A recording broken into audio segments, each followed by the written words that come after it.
Que la grâce et la paix vous soient abondamment multipliées.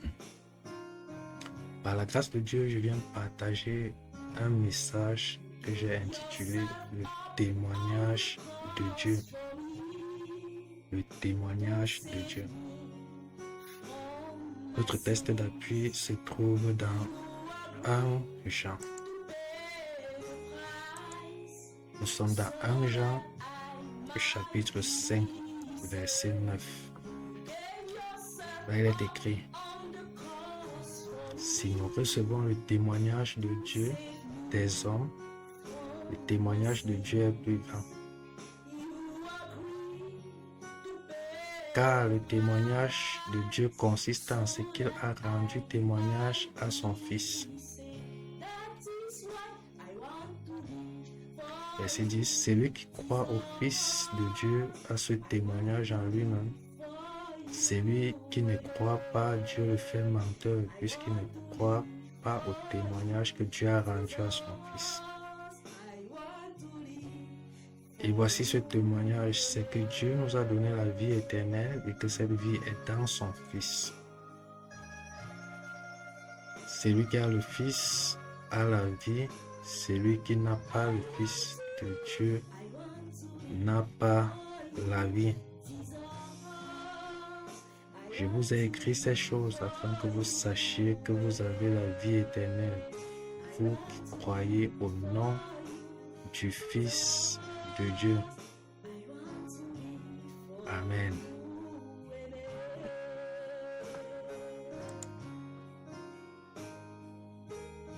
Dans ce texte, Jean nous parle du témoignage des hommes et du témoignage de Dieu. Il nous dit, si nous recevons le témoignage des hommes, qu'entendons-nous par témoignage des hommes?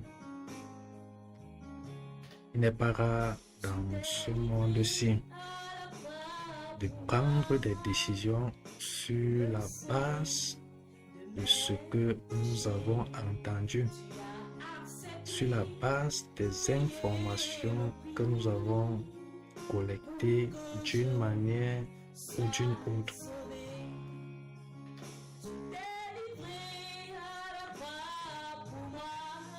Parfois, en cas de maladie par exemple, on peut se renseigner.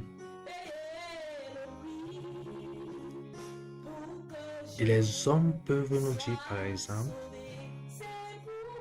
il y a un spécialiste dans telle ville qui est capable de régler ce problème que tu as. Sur la base de cette information, nous prenons la décision d'aller rencontrer ce spécialiste. Parce qu'on nous a dit qu'il est capable de traiter,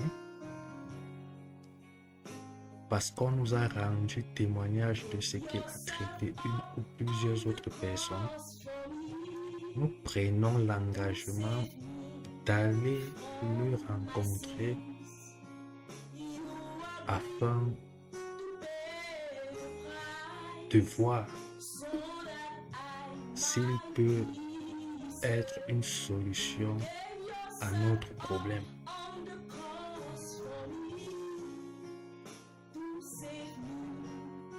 Les parents souvent nous conduisent chez les tradipraticiens, chez les marabouts, sur la base du témoignage qu'ils ont reçu. Ils avaient un problème précis et quelqu'un leur a fait comprendre qu'en allant chez tel marabout, en allant chez tel féticheur, ils peuvent avoir la solution. Ils se sont donc levés, ils sont allés dans ces lieux-là, dans le but d'avoir une solution à leurs problèmes. Ça, c'est le témoignage de l'homme. L'homme de nature est quelqu'un de méchant, de mauvais. La Bible déclare que le cœur de l'homme est mauvais par-dessus tout.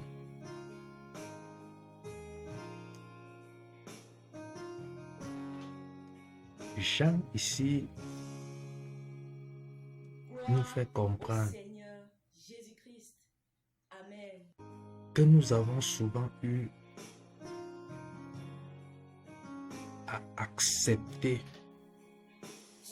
le témoignage qui vient des hommes mauvais, que nous avons souvent eu à accepter le témoignage des méchants.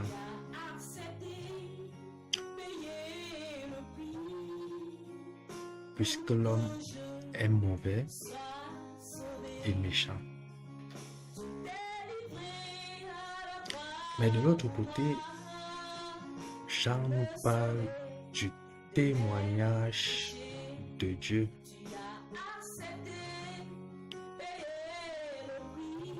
Il ne s'agit plus du témoignage de n'importe qui. Il s'agit du témoignage du Créateur du ciel et de la terre. Il s'agit du témoignage de celui-là qui ne peut mentir, de celui dans la bouche duquel il ne se trouve aucun mensonge. Il nous dit que le Créateur a également un témoignage à nous donner.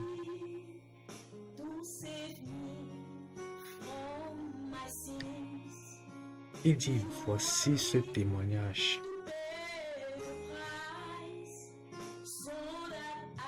Et voici ce témoignage. Nous sommes au verset 11. Et voici ce témoignage. C'est que Dieu nous a donné la vie éternelle et que cette vie est dans son Fils. Donc, Dieu a un témoignage à rendre à tout homme. Lorsque Dieu va à la rencontre d'un pécheur, il a un témoignage à lui donner. Et quel est ce témoignage? Lorsqu'il va vers une prostituée, il lui dit, je vous ai donné la vie éternelle. Et cette vie se trouve dans mon Fils. Lorsque Dieu rencontre un brigand, il lui dit, je vous ai donné la vie éternelle et cette vie se trouve dans mon Fils. Lorsque Dieu rencontre un pécheur quelconque, il a un témoignage à lui donner. Et quel est ce témoignage? Son témoignage, c'est celui-ci. Je vous ai donné la vie éternelle et cette vie se trouve dans mon Fils. Verset 12. Celui qui a le Fils a la vie. Celui qui n'a pas le Fils n'a pas la vie. Celui qui a le Fils a la vie. Celui qui n'a pas le Fils de Dieu n'a pas la vie. Je vous ai écrit ces choses afin que vous sachiez que vous avez la vie éternelle, vous qui croyez au nom du Fils de Dieu.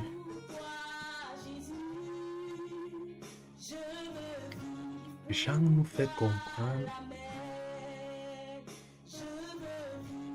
qu'il est possible d'avoir la vie éternelle.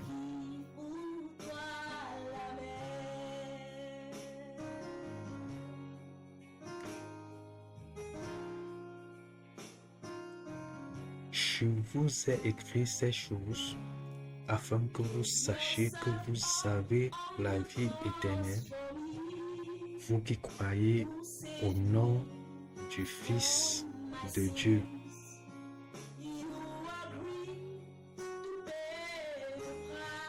Comment peut-on penser avoir la vie éternelle?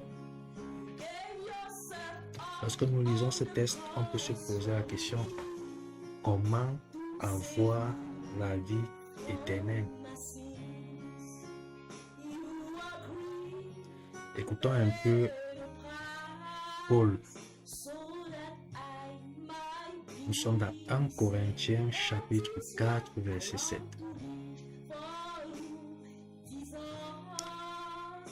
Car qui est-ce qui te distingue?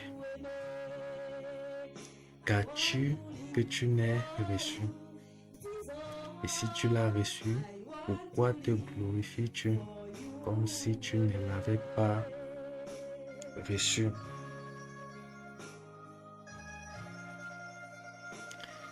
Pour avoir la vie éternelle, il faut donc recevoir la vie éternelle. Pour avoir quelque chose, il faut la recevoir. L'apôtre Jean a fait un exposé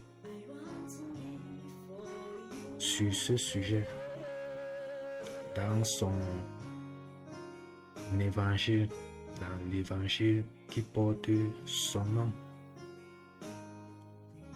Nous sommes dans Jean 1, chapitre 1. Au commencement était la parole, et la parole était avec Dieu, et la parole était Dieu. Elle était au commencement avec Dieu. Toutes choses ont été faites par elle, et rien de ce qui a été fait n'a été fait sans elle. En elle était la vie, et la vie était la lumière des hommes. La lumière, lui, dans les ténèbres, et les ténèbres ne l'ont point reçue. Il y a eu un homme envoyé de Dieu, son nom était Jean.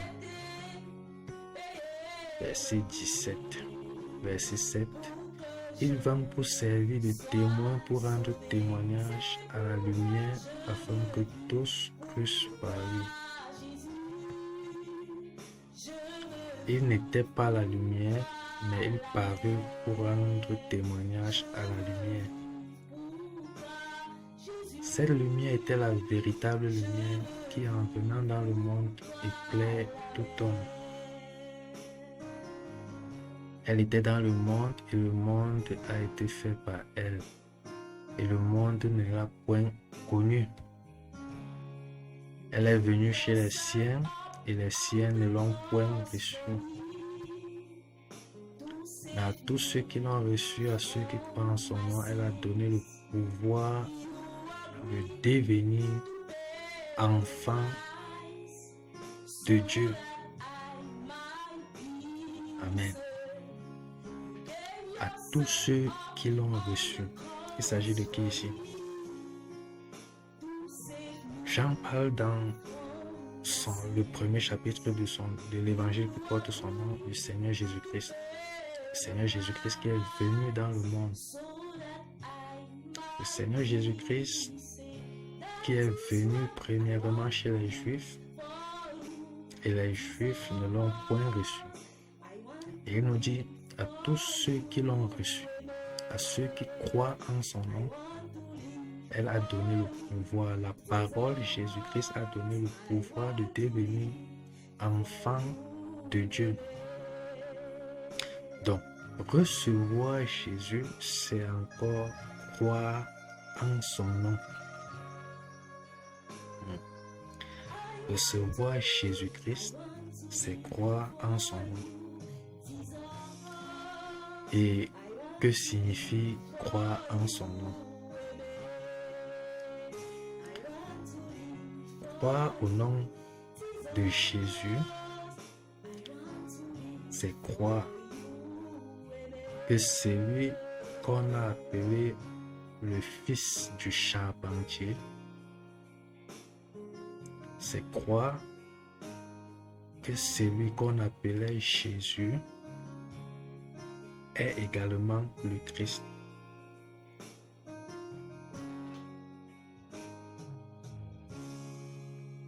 Tous les Juifs savaient, d'après la loi de Moïse, d'après les psaumes,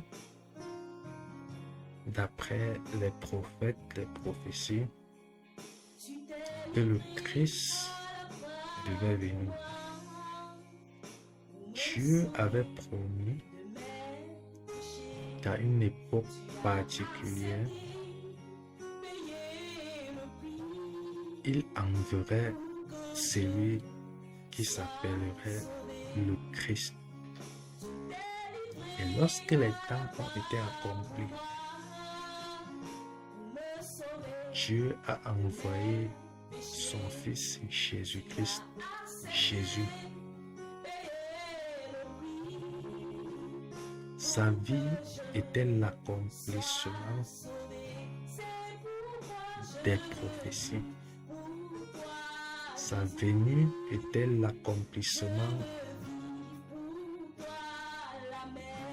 des prophéties annoncées d'avance. Sa vie était également l'accomplissement des prophéties annoncées d'avance. Sa mort était l'accomplissement des prophéties annoncées d'avance. Sa résurrection était l'accomplissement des prophéties annoncées d'avance. Paul nous fait comprendre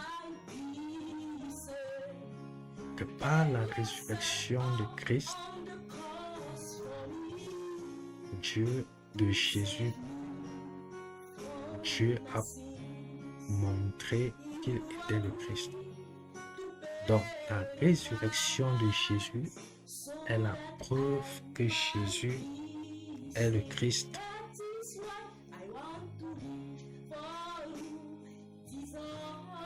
Jean nous dit à ceux qui croient en son nom. Donc, pour recevoir Jésus-Christ, il faut croire au nom du Fils de Dieu. Et croire au nom du Fils de Dieu, c'est croire que Jésus est celui qui a accompli les prophéties, est celui qui est venu, qui est mort et qui est ressuscité pour la justification de l'humanité.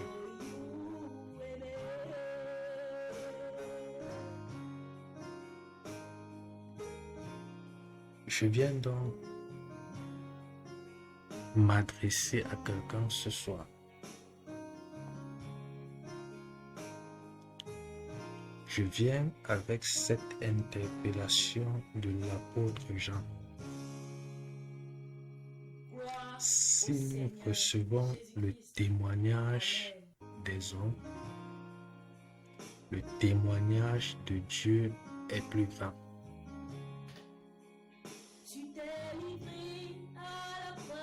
Je viens avec cette question.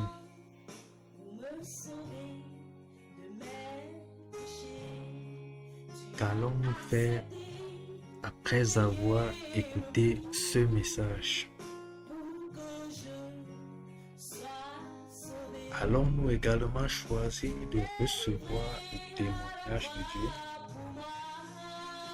Ou allons-nous balayer du revers de la main le témoignage de notre Créateur? Si un jour nous avons accepté le témoignage d'un homme, Jean nous dit, le témoignage de Dieu est plus grand.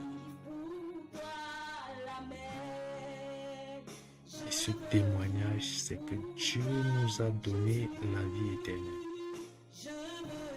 Et que cette vie se trouve dans son Fils. Celui qui a le Fils a la vie. Par ce message, je viens donc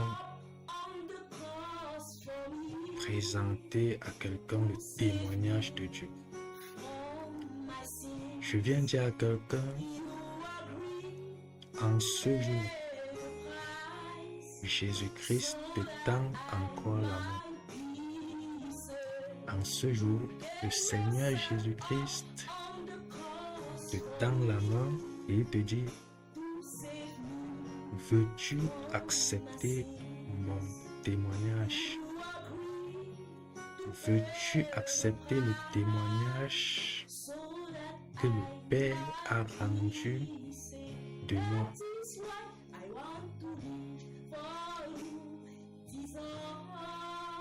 Aujourd'hui, c'est le jour de ton salut. La Bible déclare, aujourd'hui, si vous entendez sa voix, n'endurcissez pas vos cœurs.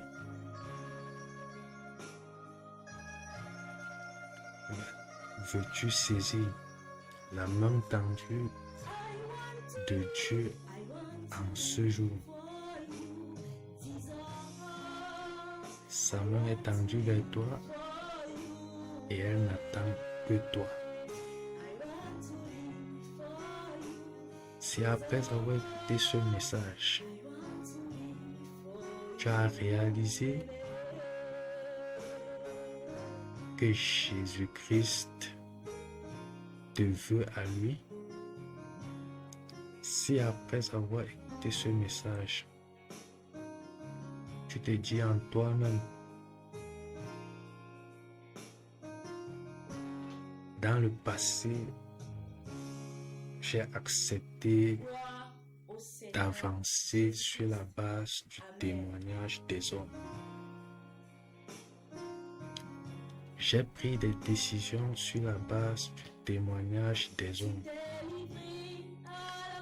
Mais aujourd'hui, je voudrais également prendre une décision sur la base du témoignage du Seigneur Jésus-Christ, le témoignage de Dieu. Je voudrais essayer cette autre direction-là dans ma vie.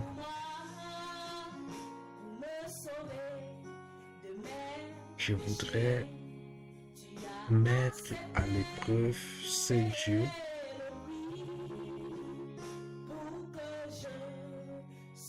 pour voir si je peux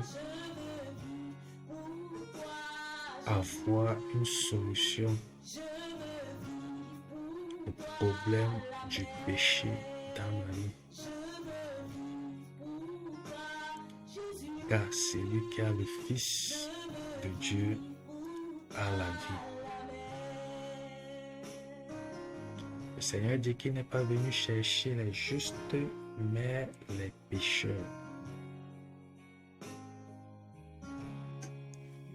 Il désire aujourd'hui ôter le péché de la vie de quelqu'un. Toi qui écoutes ce message, Le Seigneur Jésus-Christ est prêt à ôter le péché de ta vie. Le Seigneur Jésus-Christ est prêt à te justifier. Le Seigneur Jésus-Christ est prêt à faire de toi son enfant. Mais à tous ceux qui l'ont reçu, à ceux qui croient en son nom, elle a donné le pouvoir de devenir enfant de Dieu. Je voudrais te dire qu'on ne naît pas enfant de Dieu. On ne vient pas dans ce monde-ci étant enfant de Dieu. Il y a un pouvoir que le Seigneur communique aux hommes. Et c'est ce pouvoir qui fait de chacun un enfant de Dieu. Sans ce pouvoir, il est impossible d'être enfant de Dieu. Et le Seigneur Jésus-Christ est prêt à te donner ce pouvoir maintenant que tu m'écoutes. Le Seigneur Jésus-Christ est prêt à relâcher ce pouvoir dans ta vie afin que tu deviennes enfant de Dieu. Tu diras peut-être, si nous ne sommes pas tous des enfants de Dieu, que sommes-nous? La Bible déclare que Dieu créa l'homme à son image. Nous sommes donc des créatures de Dieu. Mais pour passer de l'étape de créature de Dieu à l'étape d'enfant de Dieu, nous avons besoin de ce pouvoir qui vient de Dieu. Il existe un pouvoir de transformation, un pouvoir qui change l'homme et fait de lui une nouvelle créature. Il existe un pouvoir qui change l'homme et fait de lui une personne nouvelle. C'est cette personne nouvelle qu'on appelle enfant de Dieu. Jésus-Christ veut faire de toi, maintenant que tu m'écoutes, un enfant de Dieu. Si tu as donc écouté ce message et tu te dis dans ton cœur, je veux être à partir de ce jour un enfant de Dieu, je voudrais que le Seigneur Jésus-Christ efface mes péchés. Je voudrais que le Seigneur Jésus-Christ change ma vie. Je ne veux plus vivre dans le vol. Je ne veux plus vivre dans le péché. Je ne veux plus vivre dans la masturbation. Je ne veux plus vivre dans la prostitution. Je ne veux plus vivre en tant qu'adultère. Le pouvoir est disponible, la grâce est disponible. Vas-tu saisir la main tendue de Dieu en ce jour? Si tel est ton désir, tu peux faire cette prière. Dis-lui, Seigneur Jésus, j'ai écouté ta parole.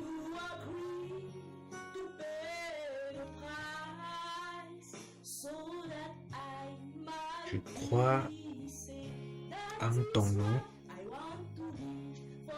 Je crois que tu es venu sur cette terre.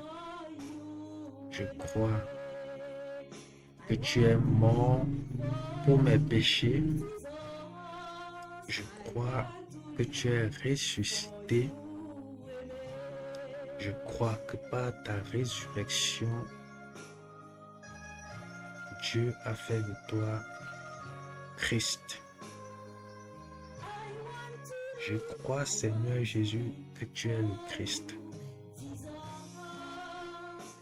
Et aujourd'hui, j'accepte ta main tendue. Prends ma vie et fais de moi la personne que tu veux que je sois. S'il te plaît, Seigneur Jésus, Efface mes péchés par ton sang.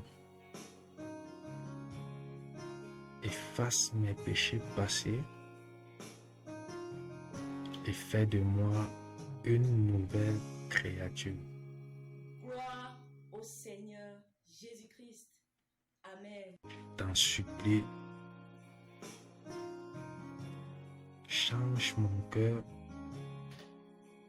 Tu t'es livré à et remplis-moi de ta paix. pour me sauver de mes péchés. Au nom puissant de Jésus-Christ de Nazareth. Payer le prix Amen. pour que je Je vais également prier quelqu'un qui m'a écouté et qui souffre dans sa chair, qui est malade. Je veux prier pour toi.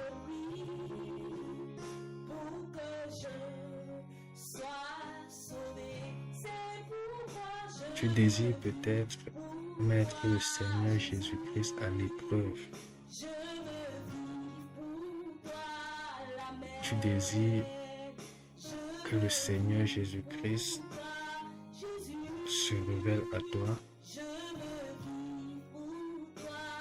Tu désires que le Seigneur Jésus-Christ te donne la conviction